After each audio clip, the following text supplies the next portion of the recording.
Hello, everybody. This is Kira, and this is Pics of the Day, Season 2, Episode 2. For all of February, I will be using my Fusion avatar, mostly anywhere people will see me, on the forums, Discord, and in this video, because it is Fusion February.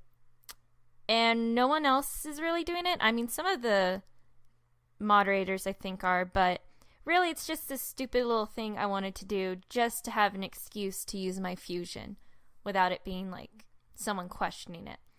Because really, I only get to use it twice.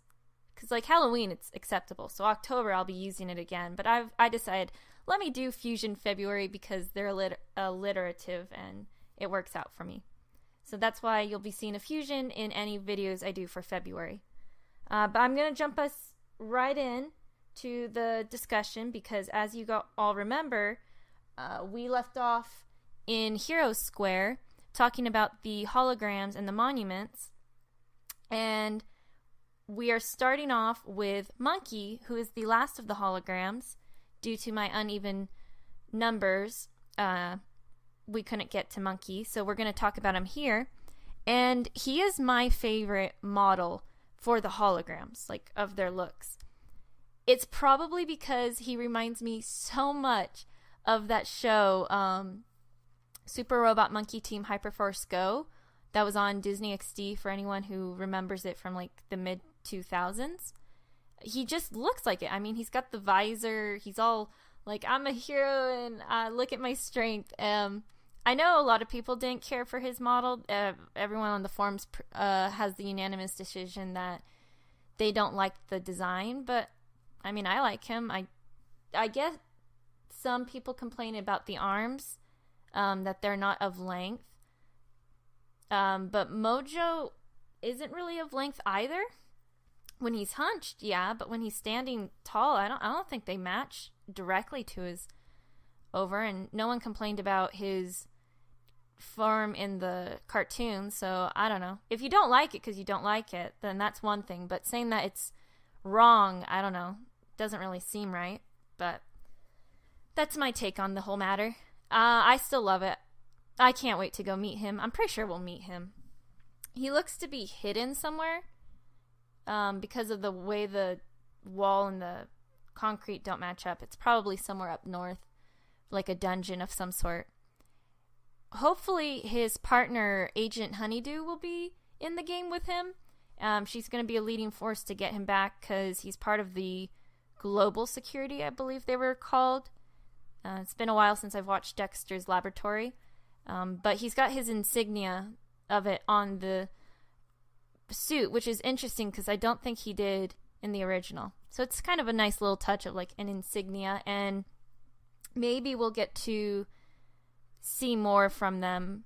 Maybe some operatives will be sent, like, how there were K&D operatives and plumber operatives and all those. Maybe we'll get to see some world security operatives running around. So that's my take. He's yellow, which I liked. I like the color coding. As I said in the recent video, I was going to do something, but that didn't work out well. So that plan went away. But we're going to move on to our second picture, and it's just a little comparison because the developers have a new system now, or not a new system, but their toon shader, I think it's updated. Either way, it's given them rim lighting, and I'm not a designer of any sort, not art-wise, not engineering-wise, not computer engineering-wise. So I don't know in terms what that exactly means, like all the scientific details, but as a viewer, I can see the difference because she's lighter. I guess maybe it's the reflecting, like the sun reflects her differently. Whatever, I don't know. But you can see it, especially in the comparison that they give you, how much darker Blossom looked and how much brighter she is. Like, if you can't see it on like the shirt or the skirt, then you can see it in the bow. They didn't design the bow to be pink.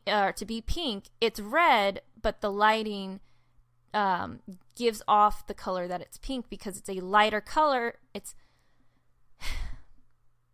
Listen, I'm not an art student. I don't remember how my teacher did this, but red and white make pink, so the red is being reflected off the light and it's looking pink, okay? It's like how they say the sky isn't blue, it's purple, but we can't see purple, so it reflects off as blue. It's just weird stuff, okay?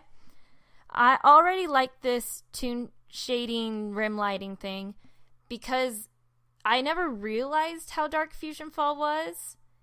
Maybe because it was just the atmosphere. The whole game is that there's an alien invasion. Fuse is here to corrupt our Earth. You need to go and stop him. So that as much as we all say that the tone was light as it is, it was still kind of dark. There's just a smidge of dark. And I think the coloring of the world played into that.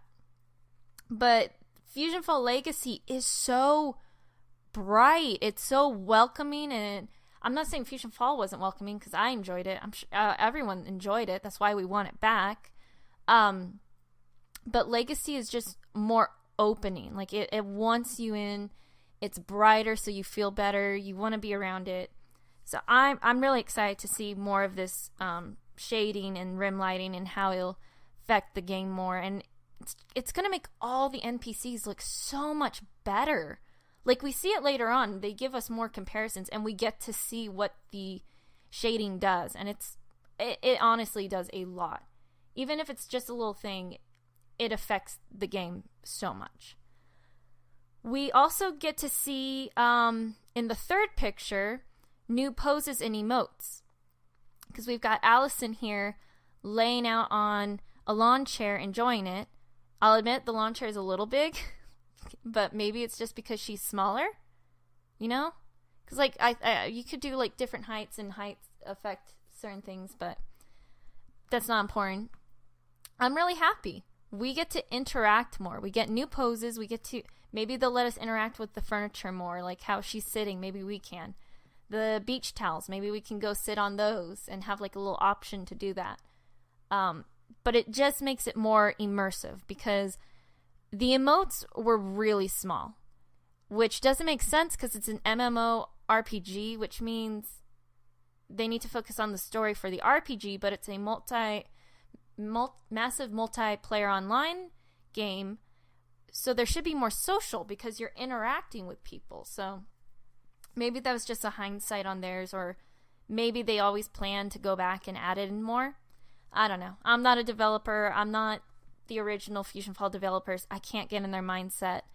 But I'm just happy with what I see here of we have new poses and emotes. And that'll be so much fun to play around with. That means we get new dances, right? Oh, I hope we do. I liked one of the dances. I can't remember which number it was, but you only had like 6 options, and they almost all looked the same. So it'll be nice to get some new ones in there to play around with. Our fourth one, we get some more fusion monsters, and again, they look better because someone posted a picture of what the original one looked like, and these just look so much better. But there's now a new system to them. They're color-coded, so you know which nano to use against them, which is nice. So you've got the red, yellow, and blue for the... No, you know, I'm not even going to remember their names. Someone else can talk about that. I don't remember what nanotypes were. But you got the red, yellow, and blue. And the green is specific only towards the fusion bosses, which is even nicer. Because, you know, you could tell a boss sort of just by how height they were, like how tall and short and whatever. Well, they were all tall. But this helps now because now there's a color coding to them. That, oh, you see green, that's a fusion. Which makes me wonder, or not a fusion, because they're all fusions, but like a boss. This makes me wonder if any nanotype will work against them. Like, it's open to your discretion on what you use. I don't know. I guess we'll have to wait to see more or hear more about fusions to see if the boss will be affected by any nanotype or if it's still a specific one. Our fifth one, we've got Allison over by some tall grass, which is really cool. The tall grass is being used, and everyone's using their Pokemon jokes because obviously that's what everyone thinks of because you'd walk and you'd find little critters. But I immediately thought of Duck Hunt. If anyone remembers, I'm sure you do. Anyone who's played Smash Brothers came across those two. But I don't know. I just thought of them immediately, I guess because of the setting and the fact that the birds fly out of the grass. But in this one, you get to see 3 colors, the colors of the fusion monsters, and she clearly sees them, or is at least on the lookout for them. And it moves into the next picture where we have Allison running away from them because swashbuckler spawns have appeared. And they are so cute. Like, look at them. They're all color-coded. You can see it in their eyes, blue, red, and yellow. And it's just so cute because they're a new type. We now know there's monster type. And I don't think the spawns ever ventured outside of Sector V because they were on the lower end. Like, they were level 1s and level 4s by the time you hit the past. So it's nice to see that there's more spawns and maybe there's like a whole evolution line. Sorry, I just got off of Digimon and I'm immediately thinking of like evolution lines. So the little swashbucklers became bigger swashbucklers and so on and so forth. But they're cute and it's nice to see like color coding because we didn't see it with the barrels. So maybe the spawns are the exception, that they get to be color coded, which I don't mind. I think if they all stayed red when they were attacking, but when you were walking by them or at a distance, you see their colors. Like normal to aggro. That's just me. And let's see. Okay, and the last one we have finishes up with the swashbucklers, although we do get to see them one more time. But we get to see its boss version, and I'm telling you, the height difference is incredible. This thing is so tall, and he's wearing a captain's hat, so that makes me wonder if he's called a swashbuckler or if he's going to be called something else, like swash captain or captain buckler, or I don't know. We'll have to see. But it's so cute. The interesting thing is that this one has red eyes, so it's possible that my theory of maybe it going aggro at red, that the red means it's going aggro might be working. Who knows? I just think it would work for it.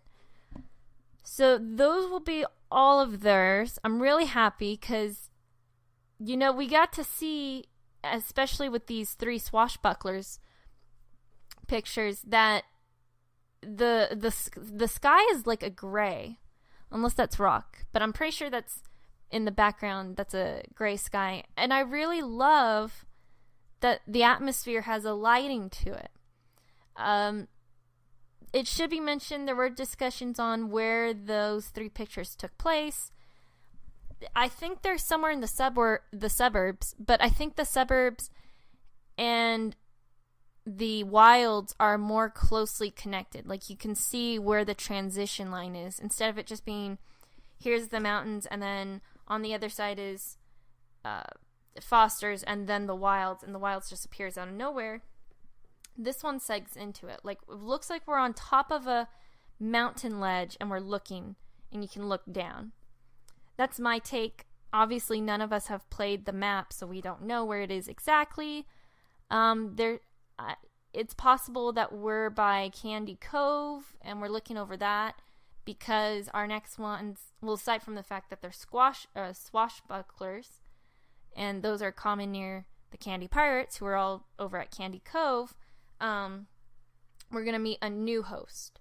So it looks like Allison's done, which I'm sad. I really liked her. I don't like seeing her hurt. Like, this boss, I'm going to go find him and I'll beat him up.